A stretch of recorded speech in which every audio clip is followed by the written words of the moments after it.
This is, not the Spider-Man I remember. But hey, we'll take it. Me, Rick. Anyway, Rick was late for school one day. His face was red and sweaty as he sprinted after the bus. His heart was pounding in his chest, but he didn't give up. But then, just as he made it, Rick stumbled into the stop sign, and another one. He tried to compose himself, but before long he found himself smacked by the door. Talk about a lackluster entrance. When Rick entered the school bus, he was greeted by a sea of students. But as he walked down the aisle, no one wanted to sit next to him, not even the ugly chicks. Then, he spotted his friend Trey. While they chatted, Rick looked back at his crush Jill, who was sitting across from them with her Chad boyfriend. Trey told him to cut it out and stop staring at her. He said he couldn't get Jill because he wasn't in the right group. You know how there's nerds, emos, jocks, and the mafia members? Unfortunately for Rick, he wasn't in the popular crew. Rick and his class go on a field trip to a science lab that specializes in genetic modification. As they're walking in, he spots Jill talking to a bird. He walks over and makes a fool of himself. Boy got no game. Perhaps he'll have better luck with the other bird. He goes to take a picture of it, but just then, the science guy says no flash photography is allowed. Uh-oh. Rick's flash goes off, and the bird spontaneously combusts. Turns out, one side effect of its genetic modifications was sensitivity to light. Jill turns around, but along with everyone else, she doesn't notice. Still though, there's a fire to be put out. Rick does his best, but ends up launching it at Jill's boyfriend, Lance. He tries to pick a fight with Rick, pushing him. Jill comes to his rescue. But Lance isn't ready to give up just yet. He prepares to punch Rick when a hand grabs him from behind. It's the CEO of the science company, or as Lance knows him, Uncle Lou. After calming down his knucklehead nephew, Lou greets the students and coughs into a napkin. There's blood on it. Rick notices and asks if he's okay. Lou says yes. It's the good kind of cough blood. Ah, of course. Rick properly introduces himself and Lou recognizes the name. He knew his parents, his mother in particular. He asks how they are, but Rick reveals they passed away. Aside from that, they're fine.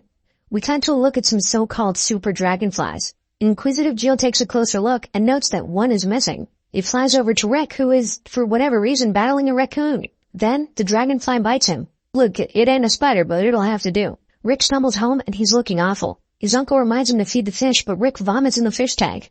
I guess that counts. He makes it to his room and his uncle follows him. Uncle Albert reads out from a book about puberty and notes that mood swings are common, as are monthly bleeding. Wait, this isn't the right book. Rick falls back in bed and passes out. Meanwhile, Lou's company is undergoing scrutiny from its board of directors. One man stands in front of a painting of Lou, talking all kinds of smack about him. Suddenly, Lou walks out of the painting and around the corner. The man is left flabbergasted as Lou walks into the room. He assures the board his new invention will save the company and his life. That's right, Lou only has 1 hour left to live. Here's an hourglass to prove it. Moving on. He gets in the machine and it seems to be working. But then, it breaks down. One board member walks up and basks in Lou's demise. At that moment, Lou grabs the man and sucks out his life force. Guess the experiment was a success after all. Lou is now a bona fide supervillain. He breaks free from his restraints and begins attacking everyone else who's there. Back at home, Rick Googles his symptoms when he suddenly receives a friend request from Professor X. He tells Rick that he has the answers he needs. Then, he gets up and reminisces about his dad. He just can't believe he's God. He thought he'd live forever. Later, Rick and his class attend the science fair. And there's a special guest. The inspirational Stephen Hawking arrives and lays down some wisdom on the kids. He breaks down the fact that he's actually extremely depressed and wishes he could walk around and do all the things they can do. Everyone is shook. Meanwhile, Rick stares at Jill as he walks. Time seems to slow down. He bumps into Lance, who warns him to watch where he's slow-mo walking. That's fair. Rick goes to get a sip of water, but finds his hands have become stuck. Upon closer inspection, he finds that they've become sticky and hairy. So nothing's out of the ordinary. Now just to get that other hand free. Oh no, he smacked Lance. A slow-mo fight breaks out with Rick expertly dodging Lance's punches. Or not. He gets sent flying into Stephen Hawking's. Oh god, not the bees. A total frenzy has broken out and Rick is not about to stick around. He'd rather run outside and stick to some walls. As he climbs, inspiration strikes and he begins to break it down. Suddenly, he spots an old lady on the road as a broken truck is barreling down towards her. Without thinking, Rick throws himself between the woman and the truck and pushes her out of harm's way. A crowd of onlookers form and applauds his heroic act and congratulates him on being such a good Samaritan. Rick smiles at them, then turns around to look for the woman. And he pushed her and her dog into a wood chipper. Oh my god. After, Rick goes home and receives a very sharp greeting from his uncle. Fortunately, he catches it. Uncle Albert and Trey are shook, but Rick explains it away. It's easier than it looks, he says. Albert puts the theory to the test, shooting Trey, who reacts significantly slower. Well, the cat's out of the bag. Or should I say the dragonfly? Rick definitely has superpowers, but just to be extra sure, Albert stabs him. My goodness, good thing that didn't work. Albert and Trey are excited for Rick, but he starts whining about things. He never wanted these powers. Albert reminds him that his parents wanted greatness for him. We cut to the night of their passing. They had just left an opera and were walking down a sketchy alley. What the dog doing? Rick's dad tells him that one day people are going to look to him to be a hero, and when that day comes, he must be ready. However, Rick never expected that day to be now. A robber apprehends his dad, and Rick decides to be a hero. He takes action, but inadvertently causes the man to shoot his mom, and the light post, and the other light post. And now his dad's begging him to stop. But Rick can't. He's being a hero. The robber runs away, traumatized. Rick tends to his father, who asks him to reach into his jacket and retrieve a ring. As his father recalls the importance of this heirloom, it slips. Wow. Oh, okay. Well, he gets it back, and back in the present, he decides he's now worthy of the ring. He tosses it, but it comes right back into his eye. Suddenly, he hears screaming, gunfire, and animal noises coming from Jill's house. She comes outside, and they chat for a bit. Oh, and her fence is electric, 'cause why not? Then Lance pulls up in his whip, cutting their conversation short. But she does say that Rick could give her a ride sometime. He turns back to look at his car, and well, it's a bicycle, and now it's gone. Jill heads off.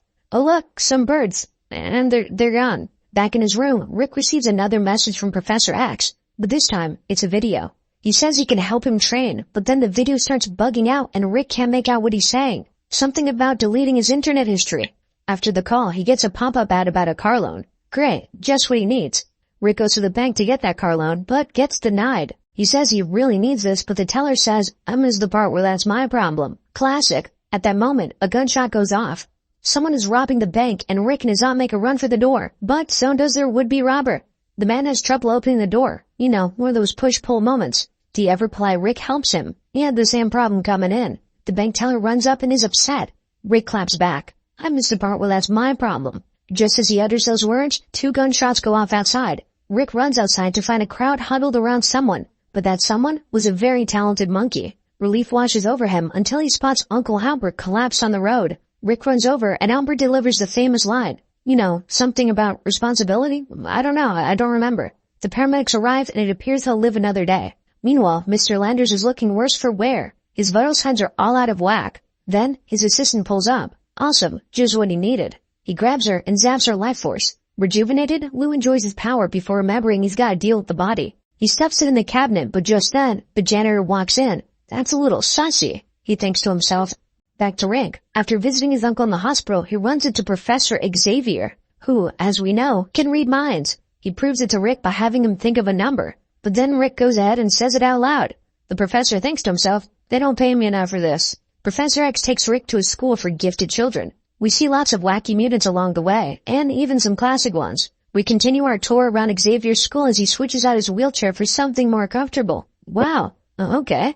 The professor tells Rick he has the potential to be the best of them all, but Rick says he can't even fly. Though, apparently once he learns the true nature of heroism, he will. Whatever that means. Then, Rick and Professor X run into the professor's wife. She believes Xavier has been up to no good. She grabs at the air, but really, it's Invisible Girl, who she found in Xavier's room. The wife beats her up, then brings out their children to shame the professor. I can't believe you did this, especially since they just had a new baby. But Xavier thinks it isn't his. The baby uses its telekinetic powers to launch him away. Yep, gotta be his. With Xavier gone, rip in peace, his wife steps in. She reveals to Rick that the key to being a superhero is making a costume. Makes sense. He gets straight to it, doodling away a number of designs. Some good, some bad, and some we just won't talk about. At last he finishes up, and just as Trey walks in, he's very impressed with the suit, especially how Rick managed to make the fabric breathable and even see-through. Oh wait, he didn't. Now blind and unable to breathe, Rick collapses. By the time night comes around, he's made the necessary adjustments and is about to perch menacingly on a gargoyle. Hey, this is that guy's usual spot. They agree to share, but actually this is kinda weird. Then they get to chatting about their powers. This guy can light himself on fire. But wait, that means he's on fire. The man collapses in pain as Rick gets the fire extinguisher. That's not how you... Oh, whatever. Moving on. Rick gets a job at a newspaper place, supplying photos of Dragonfly.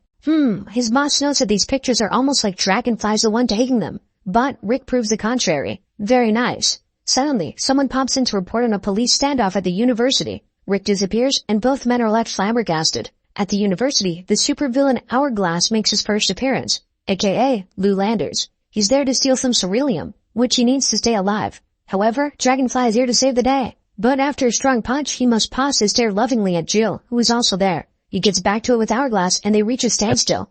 The camera spins around as they spit out generic hero and villain one-liners. However, things end up going too fast and they need a break to puke. Understandable. Back to the action. Hourglass whips out some blades that are sharp enough to cut through diamond. But that's okay. Dragonfly isn't wearing any diamonds. As the blades go straight for him, he dodges, but poorly. Hourglass gets away. Some time passes and we find Rick approaching Jill as she exits the theater. She just auditioned for a role in a better movie. He had a secret to tell her, but he couldn't find the courage to say it. He gave her flowers and she said, "I feel like you have something to tell me." Rick tried to work up the courage, but he just couldn't reveal his true feelings and that he was Dragonfly. She walked off and then a bunch of goons chased after her. Rick donned his costume and beat the bad guys up. When they were all but defeated, Rick stared lovingly into Jill's eyes while turning this guy's arm into spaghetti. She's in absolute awe of the hero before her, who, continues to bash these guys' heads in. After, we check in with Lou, who with the help of Death Machine Maker, home version, concocts an evil plan. Hold up. Get out of here, paperclip guy. After crunching some numbers, Lou learns he only needs to clap just over 47,000 people to achieve immortality. Very cool. Oh look, it's that time of the year. Thanksgiving. Rick's aunt invited Jill over and they talk about relationship stuff while Auntie stuffs the turkey. My goodness, it sure can fill a lot. Just as Jill is about to proclaim her true love for Dragonfly, her boyfriend Lance comes through and he brought his uncle, Lou. As for Rick, he's late. He stumbles into his room through the window but makes some noise in the process. A suspicious Lou offers to check things out. He makes his way up and Rick has no time to react. He's draining the main vein. Lou enters, but Rick is nowhere to be found. Uh-oh, he's about to drop some sweat. As Lou walks off, it drips down. He quickly turns around but eventually figures it was just his imagination. Then, it happens again. And again. Before you know it, it's raining indoors. This time, Lou looks up, but somehow, Rick is gone. He's hiding. Every time Lou checks the spots he's in, he's gone. Then, he ends up behind him. Literally. Even then, Rick cannot be caught. His evasive maneuvers have proven extremely effective. A defeated Lou returns downstairs and Rick follows shortly after. At dinner, Rick and Lou notice each other's scratches and bruises. Lou claims his came from a girl on Craigslist, while Rick says his came from a guy on Craigslist. In that moment, Lou realizes that Rick must be Dragonfly, but Rick remains none the wiser. Lou and Lance head out, leaving Rick and Jill to share a moment together. They talk about Dragonfly and lovey-dovey stuff. And all the meanwhile, Auntie is just really letting loose, with complete and utter disregard for humanity. Fortunately, Hourglass stops by and lets some fresh air in. Rick is shocked that he knows his identity. Then, as villains do, Hourglass reveals his plan to wipe out thousands. Rick attacks, but ends up knocking himself out. With him gone, Hourglass goes after his aunt. At the hospital, we learn that she is rip in peace. However, Rick's uncle just woke up from his coma. It's imperative he doesn't hear any bad news that may shock his mental state. The doctor enters the room and Albert asks about his wife. "Oh, she gone," the doctor says. He mistakenly thought that was good news. Understandable. At the funeral, Albert proclaims his love for his late wife and hops into the casket. But wait, there was a mix-up. This is his wife.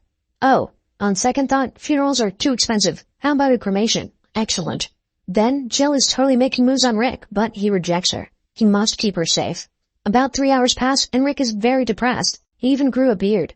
However, Uncle Albert and Trey come to the rescue and give him a prep talk. Albert hands him his father's ring and reminds him to honor the words inscribed on it. Some of the words include honor, dignity, pride, duty, commitment, bravery, affordable healthcare. Okay, that's enough. Rick decides he'll be a hero but doesn't know where to start. Where is he going to find thousands of people all in one place? Suddenly, the TV turns on and there's a convention where thousands of people will be in one place. This must be where Hourglass is going to do his evil plan. Rick heads over and guess who's there? Lou. Rick immediately informs him that the Hourglass must be one of the attendants. Lou thinks it's the Dalai Lama. Apparently, he saw him with some ceruleum. He's the next speaker up, but when the curtains go down, Dragonfly is on the stage beating the poor man senseless. Amidst all the confusion, the real Hourglass makes his move and runs away. Dragonfly makes chase and finds himself in a hero convention. Well, isn't that convenient? Hourglass takes off in his chair of destruction and drops some rubble on Dragonfly. Using his super strength, he launches it up, only for it to fall back down again. Hourglass decides to finish him off with those diamond-piercing blades he loves so much. But Jill comes to the rescue and tanks the damage. Hourglass pieces out, and Dragonfly is in shambles. In his moment of weakness, he speaks with Stephen Hawking, who quotes some inspirational Celine Dion songs for him. That's just what he needed. Dragonfly rushes to the roof and grabs onto Hourglass. He uses the rejuvenating energy to save Jill. She wakes up and, wait, that's not. Get out of here, man. Dragonfly turns his attention to Hourglass and there's only 10 seconds left until he reaches immortality. Wait, so doesn't that mean that thousands of people have already died? Haha, anyway, Dragonfly moves in, but Hourglass throws an appropriately hourglass-shaped bomb at him. Oh geez, that's one place it can go. He calls out to Jill to yank it off, but she's not that kind of girl. With no time to spare, Dragonfly backflips his way onto Hourglass and blows up all over his face. While victorious, him and Jill are now falling to their deaths. If only he could fly. Then she notices his family ring. It's Rick. And she confesses her love for him. Through the power of boners, Rick sprouts wings and flies back up. Everyone lives happily ever after, except for Stephen Hawking's. And actually, you know what? Rick and Jill don't make it either. Moral of the story? I have no idea.